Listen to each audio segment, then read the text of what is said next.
आणि हे बनवलेलं तूप आपण 6 महिने खाऊ शकतो। पहा किती छान तूप बनवून तयार झालेलं आहे। पहा एकदम दाणेदार तूप बनवून आपलं तयार आहे आणि शाईन देखील पहा। नमस्कार, किचन क्वीन मध्ये आपल्या सर्वांचं स्वागत आहे। आज आपण बनवणार आहोत कुकर मध्ये झटपट बनणारे तूप। मिक्सरचा वापर न करता, लोणी न काढता किंवा हात न भरवता सुवासिक खमंग दाणेदार तूप बनण्यासाठी खास टिप सांगितलेली आहे, त्यामुळे व्हिडिओ शेवटपर्यंत पहा।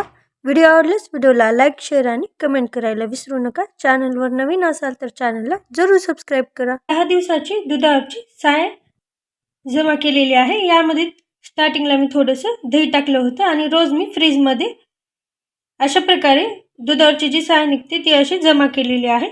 आता या साईपासून आपण लोणी न काढता एकदम झटपट बनवून तयार होणारे तूप बनवणार आहोत। हे तूप बनवण्यासाठी मी 10 दिवसाची साय जमा केलेली आहे। ही जमा केलेली साय फ्रीज मध्ये न ठेवता तुम्ही देखील फ्रीजर मध्ये ठेवा, जेणेकरून ही आपण जमा केलेली साय खराब होणार नाही।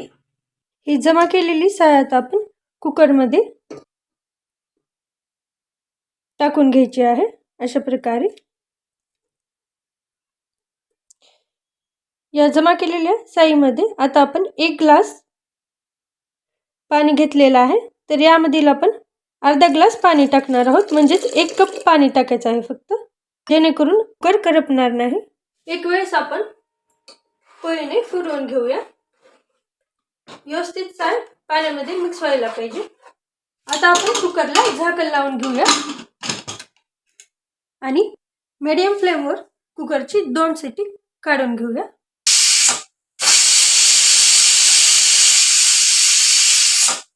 कुकरच्या 2 शिटी झालेल्या आहेत। आता आपण कुकर पूर्णपणे थंड होऊ देऊया आणि त्यानंतरच आपण कुकर झाकण काढणार आहोत। तर आता आपलं थंड झालेलं आहे। आता आपण कुकर काढून घेऊया। पहा कुकरची शिट्टीला देखील पहा थोडं सुद्धा तूप बाहेर आलेलं नाहीये। त्यामुळे मी तुम्हाला स्टार्टिंगला सांगितलं होतं की गॅसची फ्लेम लो टू मीडियमच ठेवायची आहे। पहा तूप कसं आपलं वेगवेगळं झालेलं दिसत आहे आणि खालच्या साईडला लोणी देखील दिसत आहे।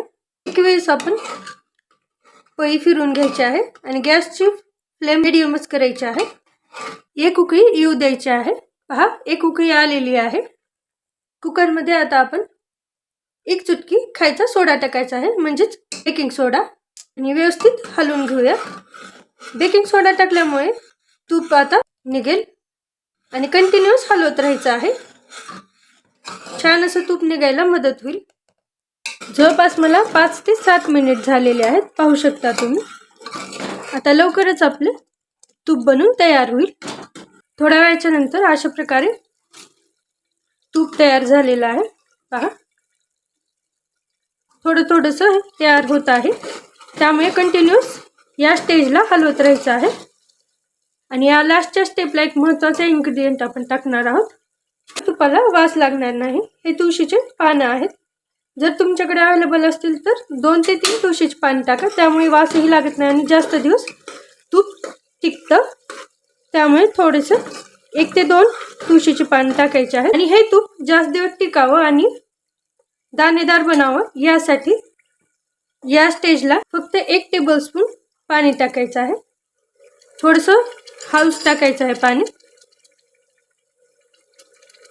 आणि आता हलवून घेऊया। यामुळे एकदम रवा दाणेदार तूप बनून तयार होतं, खायला देखील छान लागतं। तूप आपलं तयार होत आहे, पण हे व्यवस्थित तूप कडलेलं नाहीये। हे तूप छान असं कडण्यासाठी मी तुम्हाला लास्टची स्टेप देखील सांगणार आहे।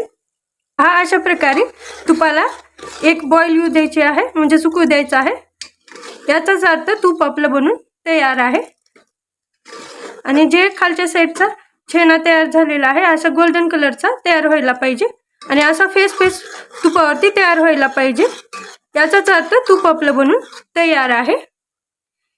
असा फेस आल्याच्या नंतर फक्त 1 मिनिटासाठी उकळू द्यायचा आहे।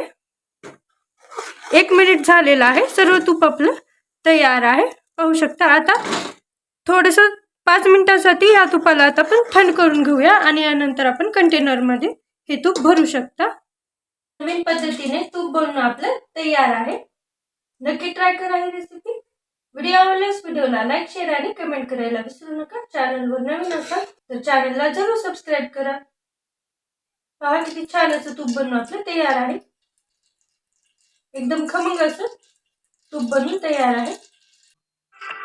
लोणी न काढता, मिक्सरचा वापर न करता, जास्त मेहनत न घेता झटपट बनलेलं आपलं एकदम रवा आणि दाणेदार तूप तयार आहे. पहा किती छान झालेलं आहे आणि एकदम खमंग असा सुवास देखील येत आहे. आणि हे बनवलेलं तूप आपण 6 महिने खाऊ शकतो. पहा किती छान तूप बनवून तयार झालेलं आहे. पहा एकदम दाणेदार तूप बनवून आपलं तयार आहे. नक्की ट्राय करा. पहा किती छान दिसत आहे आणि शाईन देखील पहा.